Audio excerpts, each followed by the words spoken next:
के कुकिंगमध्ये तुमचं स्वागत आहे। आज आपण घरच्या घरी ब्रेड आणि ड्रायफ्रूटची आईस्क्रीम बनवतो आहे। खास गोष्ट की हे वस्तू आपल्याला घरच्या घरी मिळून जाणार आणि काय जास्त वस्तू लागत नाही आहे। चला तर मग आता आपण सुरुवात करूया। आता मी 4 ब्रेडचे स्लाइस घेतलेत, त्याचे साइडचे आपण काप काढून घेऊया आणि ब्रेडला असा चुरा करून मी भांड्यामध्ये टाकले, मिक्सर भांड्यामध्ये। त्याच्यामध्ये मी आता त्याच्यामध्ये मी हे ड्रायफ्रूट टाकणार आहे। मी टाकले बदाम, हे काजू टाकते आता आणि अक्रोड टाकते। आपल्याला 4च वस्तू लागणार, वस्तू काय आहे। आणि त्याच्यामध्ये मी आता दूध टाकलंय, म्हणजे 1 कप दूध लागलं याला। 1 कप दूध आणि गोडच्या हिशोबाने तुम्ही शहद टाकू शकता। मग हानी पण म्हणतात, शहद पण म्हणतात, मध पण बोलतात।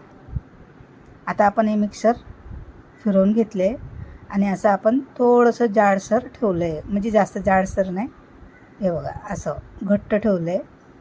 आता हे तुमच्याकडे जे बी भांडं तुमच्याकडे असेल अवलंब, त्या हिशोबाने तुम्ही टाकू शकता।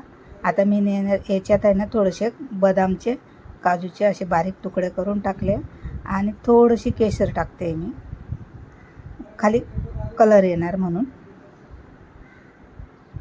याला मटका कुल्फी पण बोलतात, पण मटका कुल्फीमध्ये ब्रेड पडतं का नाही ते नाही माहिती, पण मी असं बनवलं आहे ब्रेड टाकून। आता ह्याच्यात मी थोडं गार्निशसाठी आपण बदाम आणि काजूचे तुकडे टाकलेत। आता हे भांडं माझ्याकडे होते 2, त्याच्यात भरले आणि 2 आईस्क्रीमचे डबे आहेत। त्या डब्यामध्ये आम्ही आईस्क्रीम मागवली होती गेल्या टायमाला, त्याचे ठेवले होते मी, म्हणलं आईस्क्रीम बनवलं त्याच्यात टाकून ठेवते। आता आमच्या घरात 4 लोक आहेत, 4 लोकांसाठी बनवते मी। थोडंसं घट्ट झालं की मग काड्या लावायच्या याला।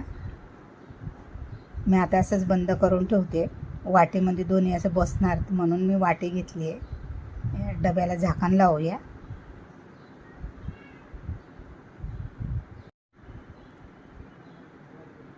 आता मी फ्रीजमध्ये ठेवते याला अर्धा ताससाठी, म्हणजे थोडं घट्ट झालं ना की मग आपल्याला त्या काड्या आहेत ना त्या काड्या लावता येणार, त्याची दंडी।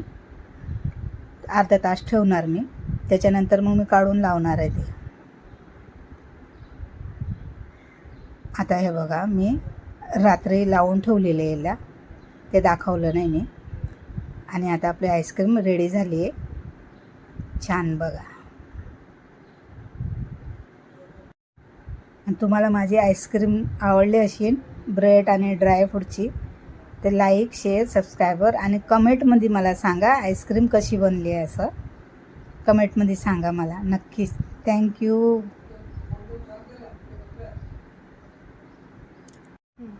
हे बघा किती क्रीमी एकदम आईस्क्रीम माझी तयार झाली आहे, तुम्ही बघू शकता।